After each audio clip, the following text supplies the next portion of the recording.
নমস্কাৰ পুনৰ এটি নতুন ভিডিঅ'লৈ আপোনালোকক স্বাগতম জনাইছোঁ। সন্ধিয়াৰ প্ৰাক মুহূৰ্তত মই আজি এটি ভিডিঅ' দিবলৈ ওলাইছোঁ। তাকুৰীয়া মাটিতে আমি কেনেদৰে মিশ্ৰিত খেতি কৰিছোঁ সেই বিষয়ে জানিবলৈ ভিডিঅ'টো শেষলৈকে চাই থাকিব। আৰু যদি আমাৰ চেনেলত নতুনকৈ আহিছে তেনেহ'লে চেনেলটো ছাবস্ক্ৰাইব কৰিব। তেতিয়া আমাৰ খেতিৰ বিষয়ে জানিবলৈ আপোনালোকৰ সুবিধা হ'ব। গতিকে বলক ৰাইজ আৰু বেছি দেৰি নকৰি আমাৰ ভিডিঅ'টো আৰম্ভ কৰোঁ।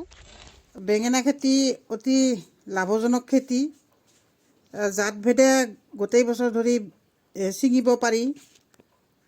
বেঙেনা খেতি লাভালাভ বজাৰৰ দামৰ ওপৰত নিৰ্ভৰ কৰে। যিহেতু বৰ্তমান প্ৰতিযোগিতাৰ যুগ হয়, গতিকে আগতীয়াভাৱে বেঙেনা খেতি কৰিব পাৰিলে ভাল।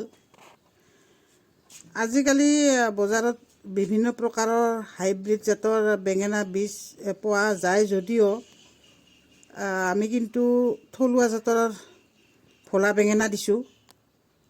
এই জাতৰ বেঙেনা আমাৰ ইয়াৰ বজাৰত যথেষ্ট চাহিদা আছে।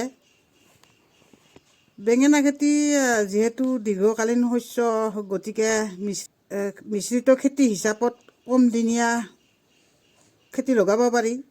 যেনে ওলকবি, ফুলকবি, বন্ধাকবি বা মাজত ধনিয়া পাত দিব পাৰি।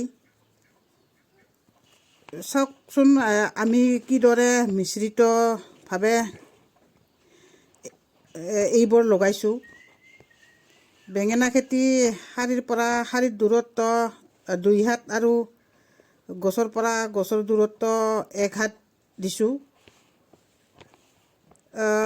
ৰাসায়নিক সাৰ হিচাপে আমি ইয়াত বিঘা প্ৰতি ছুপাৰ 40 কিলো, ইউৰিয়া 10 কিলো আৰু পটাছ 5 কিলো দিছোঁ। লগতে প্ৰতিজোপা গছত কেঁচু সাৰ ব্যৱহাৰ কৰিছোঁ। পিছলৈ ৰিং পদ্ধতিৰে 40 দিন পিছত DAP সাৰ গছৰ গুৰিত দিম।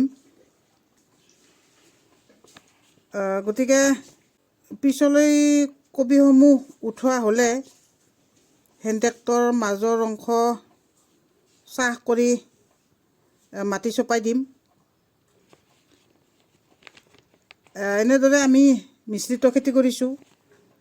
গতিকে আপোনালোকে আগবাঢ়ি আহক, মিশ্ৰিতভাৱে খেতি কৰক আৰু অধিক লাভৱান হওক। ধন্যবাদ।